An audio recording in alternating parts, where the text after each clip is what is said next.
Estás escuchando Vinimos, el podcast sobre vinos, espumantes y bebidas de Marisol de la Fuente.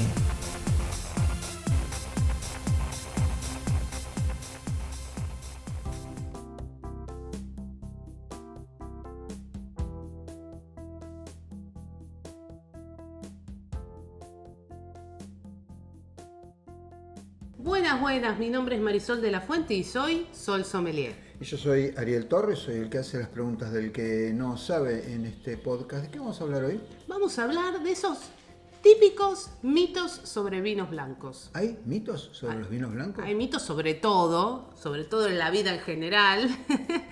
Y en los vinos en particular está lleno de mitos. Hay un gran libro que recomiendo, El poder del mito de Campbell. Adelante con Ay, eso. Sí, bueno. Muy bien. Toda una civilización construida sobre un montón de mitos. Sí, exacto, tienen su función, pero no en el caso de los vinos. En los vinos su función es ir en contra de que la gente los tome. Sí, bueno, también el mito a veces tiene ese rol. El mito, quiero decir, en las civilizaciones. Para mí el mito más... Bueno, hay dos que están muy cabeza a cabeza. A ver. Voy a decir los dos que para mí están ahí arriba de todos. Uno que te da dolor de cabeza y el otro que es solamente para mujeres. Ay, sí, bueno, yo coincido. Son como de los que están más top entre los mitos. Así que vamos con el del dolor de cabeza. Uh-huh. El del dolor de cabeza, está asociado a tiene varios orígenes. El primer origen es, en realidad, los vinos blancos son mucho más bebibles, son mucho más ligeros. Si está fresquito, es verano, tomás más cantidad. No te das cuenta y obviamente terminás teniendo deshidratación, resaca, dolor de cabeza. Por eso el consejo siempre es ir tomando una copa de vino y una copa de agua. Eso es lo más común y la gente entonces tiende a decir que el vino blanco da dolor de cabeza. Bueno, depende también de la cantidad que tomes. Si tomás la misma cantidad de vino tinto, posiblemente también te dé dolor de cabeza si no estás tomando agua y te estás hidratando correctamente. Esa es una de las cuestiones que en general uno ve, ¿no? El blanco fluye más, podemos decirlo de alguna manera. Me equivoco si digo que hace muchos años, cuando este mito posiblemente empezó a tener sus orígenes, los vinos blancos tenían un poco más de algún componente que no sé cuál es, que los tintos, y por lo tanto era más frecuente que un vino blanco de mala calidad te diera dolor de cabeza. Sí, los sulfitos, los famosos sulfitos que hoy se habla tanto, si el sulfito es bueno, es malo, el sulfito agregado, el sulfito no agregado. El sulfito es un componente que se utiliza para la preservación del vino, es un antioxidante y un bactericida. Se utiliza en la producción de todos los vinos.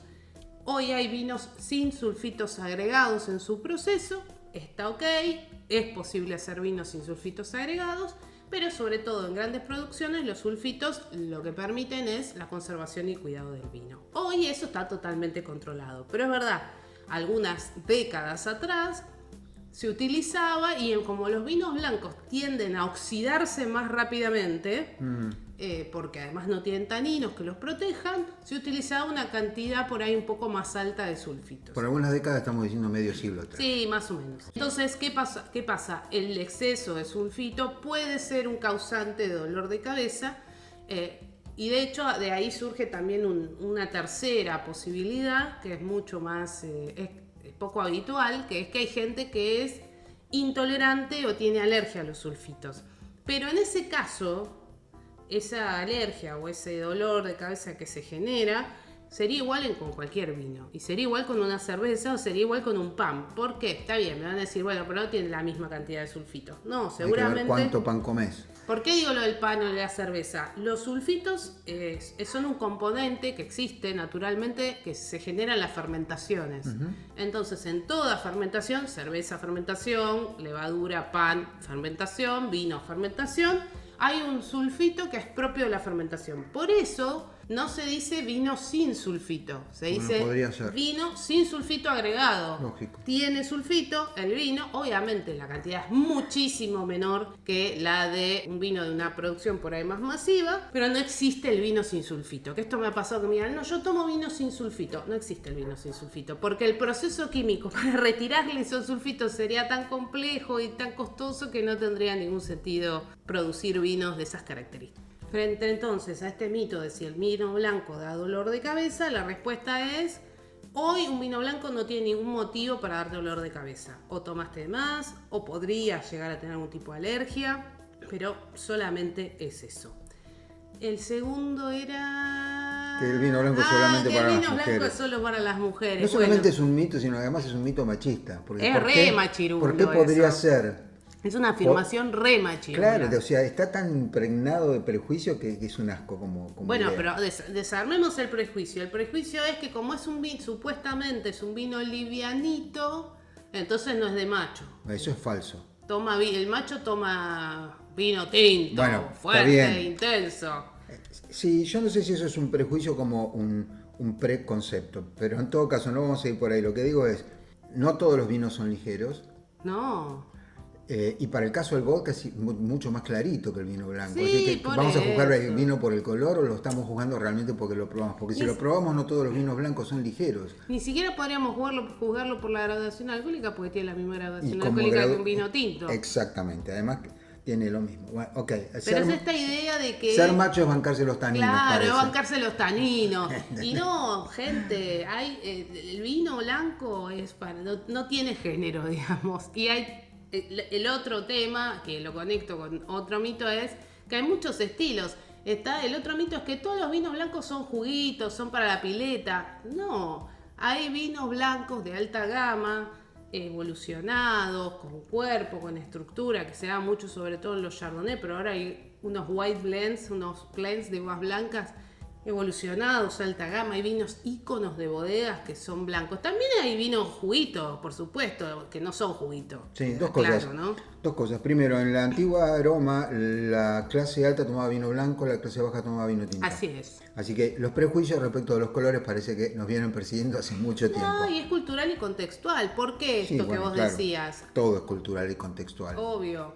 El vino estaba asociado a los dioses, a lo religioso, ¿no? El vino viene teniendo una historia, como cuento en mi libro, donde hablo de la historia del vino, asociado a los mitos y a la religión. Entonces, como no sabían cómo se transformaban esas uvas, esas frutas se transformaban en esa bebida, En un psicotrópico. y que te cambiaba la razón y había algo místico. Y bueno, como es algo místico o algo religioso, cuanto más claro era más puro. Cuanto más oscuro, era más oscuro. Y tal cual, había vino para la nobleza blanco, vino para el pueblo tinto. Vos fijate, y hoy en la Argentina, esto no pasa en todo el mundo, en la Argentina mucha gente te sigue diciendo que el vino es solo vino tinto. Sí, correcto. Ahora vamos a ir más abajo todavía. ¿Cuál es la diferencia entre el vino tinto y el vino blanco? Real, concreta, vamos a los bifes. Los dos son jugo de uva fermentado. Hay ¿Cuál es la diferencias diferencia? en el proceso productivo. Fantástico, pero en la bebida, una vez que la tengo en la copa, ¿qué le falta a uno? ¿Qué le sobra al otro? ¿Cuáles son las diferencias? Los dos tienen alcohol, los dos tienen aromas y sabores provenientes de la uva, el proceso productivo y la evolución del caso que correspondan. En los dos casos hay acidez de distintos niveles, porque en un blanco está un poco más alta que en un tinto. Y la única gran diferencia que yo me atrevo a decir que hay es que el blanco no tiene taninos como si tiene otros componentes, pero no tiene taninos como los tintos. Sí, y Que tiene es menos... eso que se siente en la boca, Sí. como aspereza Exacto. y demás. Y tiene un poco de pigmento que lo hace que se vea Bueno, el color, precisamente sí, de claro. otro color. El color. Que el color de donde viene de la piel de la uva. ¿Qué uva se usa para hacer vino tinto? Uva tinta. ¿Qué vino se usa para hacer vino blanco? Uva blanca. También puedes hacer blanc de Y noir. puedes hacer blanc de noir, puedes hacer blanco con uva tinta. A lo que iba es, cuando uno mira la verdadera diferencia entre uno y otro, hay una diferencia organoléptica obvia, Sí, claro. porque un vino tinto se nota, aunque tenga los ojos vendados, que es un vino tinto y un vino blanco, que es un vino blanco, pero vos no puedes ni diferenciarlo por la cantidad de alcohol, por el origen, en todos casos se hacen con uvas, es el color y que hay o no hay taninos, y nunca puede haber demasiados taninos, porque si hay demasiados taninos es intomable. La cantidad de tanino total en Y realidad que es las muy variedades poquita. de uvas son distintas, entonces, como siempre decimos, cada uva tiene sus aromas, pero sabores. son uvas, no se hace con zapallo el vino Ah, blanco. sí, ¿entendés? claro, sí, sí. No se hace Sí. con mandarina. Entonces, Sí. a lo que voy es la misma planta, se hace fermentando uva, etcétera, etcétera. Entonces, me parece que es... Te puede gustar después más o menos, Claro, pero esa es exacto, otra sí. cuestión. Pero endilgarle o bien que si sos blanco sos más puro y lo contrario, o que uno es para señoras y el otro es para hombres, me parece ridículo. Sí. Bueno, ¿qué otros mitos aparte de estos Bueno, que son los principales? Otro conectado a esto es que los vinos blancos no evolucionan con el paso del tiempo. Y es un gran mito, sobre todo en lo que es viejo mundo. En Europa hay grandes blancos evolucionados. Los vinos blancos también tienen capacidad de evolución dentro de la botella. Hay vino blanco reserva, hay vino blanco gran reserva. Un vino blanco gran reserva tiene capacidades de evolución al igual que un vino tinto. Lo que ocurre es que, por ejemplo, nosotros en la Argentina estamos mucho más acostumbrados a beber blancos ligeros, suaves, de blanco de ese que compras a un precio más accesible. Y como unimos todos estos mitos que estábamos diciendo, ¿qué es lo que pasa? La persona va a comprar y se encuentra con un blanco gran reserva Chardonnay que vale, vamos a decir, un precio de un gran vino en este momento de esas características, 25.000, 30.000 pesos. ¿Sí? Estamos hablando hoy, fines de octubre de 2024, pesos argentinos. Claro, de ese precio y por el mismo precio hay un tinto. Entonces, por todos estos prejuicios que mencionamos hasta acá, obvio que lo que le pasa a la persona es que siempre va a decidir por el tinto. ¿Quién compra un vino blanco de alta gama? Y en general alguien que entiende que hay vinos blancos de alta gama y que ese vino, por ejemplo, va a funcionar mejor con ciertas comidas, en ciertas ocasiones. Sabe lo que está eligiendo, Claro. dicho más sencillo, sí, correcto. Hay grandes vinos blancos en la Argentina, no estamos acostumbrados al vino blanco de guarda. El vino blanco evolucionado existe desde siempre. Los grandes vinos en el mundo inicialmente eran esos blancos evolucionados, estoy hablando de la modernidad, ¿no? Culturalmente, los vinos blancos en la Argentina no están asociados a vinos evolucionados o de guarda, como se dice, así como si están conectados con ese concepto de los vinos tintos. Y de hecho también, y seguramente esto está asociado a cierta mitología, la Argentina hasta los 90 supo ser un gran consumidor de vinos blancos. De hecho, cuando vos veías vinos blancos de mesa y vinos tintos de mesa, lo que más se consumían eran los blancos de mesa, porque eran más bebibles para toda la familia, digamos, entre comillas, que esos tintos que por ahí no eran tan tomables. Por lo cual, de vuelta, es cultural. Además el vino tinto Siempre se es cultural. tomaba con soda. Claro. Se rebajaba hasta el punto de que era un clarete. Sí, claro, un vino algo diluido. Era un vino bastante diluido. Yo viví esa época, así que era el sifón y un chorrito la botella de vino. Sí. Porque además tomabas el vino al mediodía, tomabas vinos a la noche. la si noche. no, vivías en curda, vamos a ponerlo en negro sobre blanco. Muy bien. ¿Qué más tenemos en Bueno, esta hasta acá colección? hablamos de si los blancos son para mujeres, si los blancos dan dolor de cabeza, los estilos, si se puede guardar o no se puede guardar. Que los blancos son todos iguales es otra cosa que escucho habitualmente. Y ahí lo que tengo para decir es que, al igual que sucede con los vinos tintos, hay muchas variedades de vinos blancos, de uvas. No es lo mismo un Chardonnay que un Semillon, que un Viognier, que un Gewürztraminer, que un Pinot Grillo, que en realidad es una uva rosadita el Pinot Grillo, pero se hace generalmente vino blanco. Si a alguien le interesa entender o aprender sobre vinos blancos, se va a encontrar con que cada una de estas variedades y muchas otras, el Torrontés, que no lo mencioné, que es nuestra cepa autóctona, cada una de estas variedades tiene su personalidad, sus aromas, sus sabores y se hacen vinos distintos. No digo, por eso existen, no porque sí existen los blend de blancas, donde como se hace con los tintos, se buscan las mejores características o se resaltan las mejores características de cada variedad haciendo un blend. Por lo cual también esta frase de los vinos blancos son todos iguales. No son todos iguales. Como pasa con los tintos, tenés variedades y al tener variedades tenés diferencias también. Te hago una pregunta ahora desde la ignorancia. Entonces, ¿por qué los ponen en frasco de perfume a los vinos blancos? La botella es distinta, es como un frasco de perfume. ¿Porque es transparente, decís? No, porque es como alargada, es una botella medio... Bueno, eso también es algo como que se arrastra culturalmente, el tema de las formas de las botellas. Las formas de las botellas en algún momento tuvieron que ver con los productos que estaban adentro. La botella que tiene hombrito es la botella que se usaba para los vinos tintos más potentes. La que no tiene hombrito es la que se usaba para los blancos. La que parece un frasco de perfume. La que parece un frasco de perfume o para los rosados.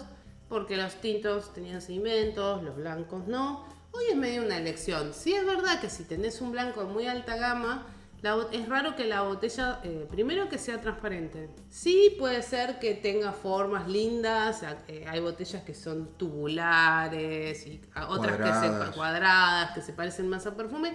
Ahí yo creo que lo que pasa es que la bodega trata de mostrar que ese producto es un producto de alta gama y diferenciarlo de todo el otro universo de vinos blancos que hay a través del envase, que es como la verdad la gente termina comprando, la etiqueta, el envase, más si no tenés mucha idea, te fijas bastante en eso. Entonces me parece que lo que ocurre es que al momento de lograr una diferenciación, sobre todo si es un vino blanco de una gama superior, busca a la bodega una botella que sea como más destacada, como para poder diferenciarlo en la góndola. ¿Qué más nos pasa con los vinos blancos? Bueno, nos pasan algunas cosas más con los vinos blancos, que por ejemplo están estas divisiones asociadas a los maridajes o esas combinaciones. Los blancos solo son para pescados, los blancos solo son para ensaladas, los blancos solo son para cuando hace calor. Primero que depende del blanco, como dijimos hasta acá. Segundo, que vos podés hacer esa combinación incluso mal. Siempre doy el mismo ejemplo, pero porque es uno de los pescados más grasos que habitualmente comemos, que es el salmón o incluso la trucha, que son pescados más grasosos, que además si lo acompañás con alguna crema o algún acompañamiento que a la vez también sea más grasoso, tenga más textura, como una papa o una batata, una terrina o lo que sea, ya no va con blanco, va con un vino más potente. Lo mismo que si haces una carne que sea más suave, desgrasada, más magra, y por ahí va con un vino blanco. Entonces, esta idea de que el blanco solo es de verano, mentira, porque, digo, vas a hacer una cena, a un lugar, a comer algo que podría ir bien con vinos blancos, sea verano o invierno, verano, claro. Digo, no le vas a poner a una ensalada con langostinos y camarones o a unos langostinos grillados que pueden ser tranquilamente. Yo hace poco hice una degustación en una cena maridada, todo con espumantes, y había langostinos, había distintos pescados, había incluso carnes, pero asociadas mentalmente a esos sabores. Bueno, eso te puede pasar en verano o en invierno. Y después esta idea de que los blancos no son para acompañar una carne o no pueden estar en un asado. Y depende de vayas a comer. Siempre digo que en la entrada, en la picada, con los chinchulines, con esas mollejas al ajillo, va a ir mucho mejor un blanco que aporte acidez que un tinto. Coincido, sí. Y una cosita más para terminar, que me parece desde el lugar del que no sabe. Si te gusta el blanco, dale el blanco. Si te gusta el tinto, sí, dale el tinto. Y si no te gusta el vino, no tomes vino, no pasa nada. Esta cosa de ponerse a pontificar sobre cuestiones del gusto de los demás, asociaciones ilícitas entre los colores y las naturalezas de las cosas, me parece que realmente es porque no tienen de qué hablar y entonces dicen estas cosas. Pero los mitos realmente afectan a la industria y afectan cómo la gente lo consume, por eso tenemos este capítulo de este podcast que se llama Vinimos. Nos vemos la próxima, chao.